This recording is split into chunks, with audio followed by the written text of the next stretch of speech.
İmam Səccad əleyhissalam belə buyurur: Allaha elə bir həmd olsun ki, elə bir həmd ki, həmin həmdin vasitəsilə onun dostlarından olan səadətlilərdən olaq. Yəni kimlər ki, səadətə çatıb, onlardan olaq o həmd vasitəsilə. Deməli, həmd etmək insanı səadətə çatdırır. Və onun sayəsində düşmənlərinin qılıncları ilə şəhid olanların sırasına qoşular. İmam Səccad əleyhissalam bunu belə buyurur ki, şəhadət məqamı möminlə Allah arasında olan bir əhddir. Uca Allah da Quran-ı Kərimdə Əhzab 23-də Allah təala buyurur ki, möminlərdən elələri vardır ki, Allahla etdikləri əhdə sadiqdirlər. Onlardan bəzilərinin əhdləri tamamlanmışdır. Yəni şəhid olmuşlar. Bəziləri isə o əhdi gözləyirlər və əhdlərini heç cür dəyişməzlər, dəyişməyiblər. Şəhadət Allah yolunda öldürülmək möminlərin Rəbbi ilə aralarında bağladıqları bir əhdə vəfadır. Təbii ki, şəhidlər hər zaman öz həyatlarında fədakar rolunu oynayıblar. Yəni hər bir zaman, hər bir məsələdə xidmət üçün önə qaçıblar, başqalarına, digərlərinə, vətənə, millətə, dinə xidmət üçün hər zaman önə qaçıblar, ön sıralarda olublar ki, xidmət göstərsinlər və fədakarlıq göstəriblər. Şəhadət isə fədakarlığın ən pik həddidir, ən yüksək həddidir ki, nəticə etibarilə şəhid olurlar, canlarını fəda edirlər. Ən böyük nümunə kimi, yəni şəhid deyilən kimi ilk növbədə ağla gələn təbii olaraq İmam Hüseyn əleyhissalamdır. İmam Hüseyn əleyhissalam Allah yolunda, Allah üçün fədakarlığın ən yuxarı həddini icra elədi.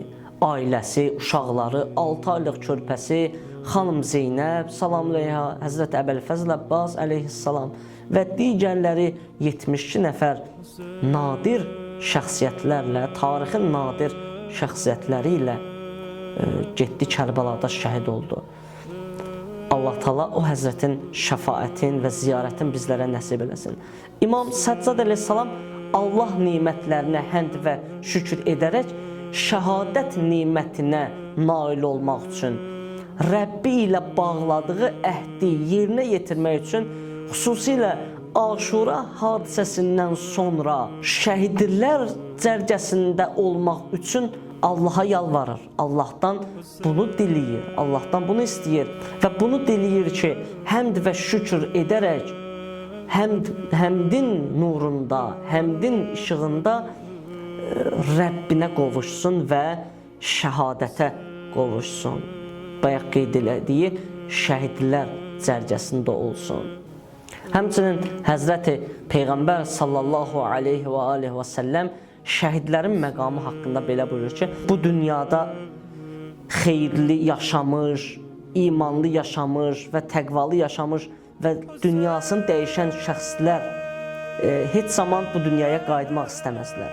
Yalnız və yalnız şəhidlərdən başqa. Çünki şəhidlər daim istəyərlər ki, bu dünyaya qayıtsınlar və yenidən şəhid olsunlar, o şəhidlik anının ləzzətini yenidən datsınlar. İmam Hüseyn əleyhissalam bu barədə belə buyurur ki, bizim ardıcıllarımızın hamısı siddiqlərdir və şəhidlərdir. Bir nəfər imamdan soruşur ki, bu necə mümkündür? Axı onlar bu dünyada öz yataqlarında öldülər. Yəni, biz bildiyimiz şəhid olmadılar, gelib döyüşüb şəhid olmadılar. Adi öz yataqlarında öldülər, ya xəstələrində öldülər, ya necə? Yəni adi qaydada öldülər. İmam Hüseyn əleyhissalam buyurur ki, məgər Allahın kitabını oxumursanmı ki, Allah Taala buyurur, Allah və onun peyğəmbərlərinə iman gətirənlər Rəblərinin yanında siddiqlər və şəhidlərdir. Təbii ki, buna qısaca bir izah gətirə bilərik ki, hər kəs Allah və Rəsuluna iman gətirir. Lakin iman o zaman kamil olur ki, İmam Hüseyn əleyhissalam burada kamil imandan söhbət eləyir. İman o zaman kamil olur ki, Allah və Rəsulundan sonra da Əhl-i Beytin vilayətin, imamətini qəbul eləyəsən, həzm eləyəsən, ona itaət eləyəsən. Bu zaman iman kamil olur və insan bu halda öldükdə belə şəhid və siddiq məqamında qiyamət günü qalxır.